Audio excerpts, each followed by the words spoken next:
Hamas leader Ismail Haniyeh was assassinated in the Iranian capital Tehran early on Wednesday morning, an attack that drew threats of revenge on Israel and fueled further concern that the conflict in Gaza was turning into a wider Middle East war.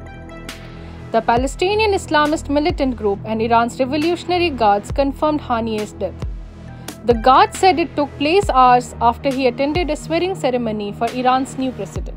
Although the strike on Haniyeh was widely assumed to have been carried out by Israel, Prime Minister Benjamin Netanyahu's government made no claim of responsibility and it said would make no comment on the killing.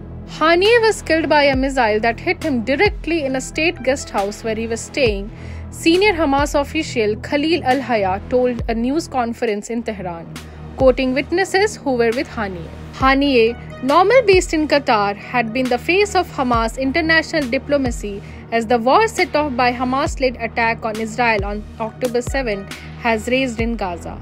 He had been taking part in internationally brokered indirect talks on reaching a ceasefire in the Palestinian enclave.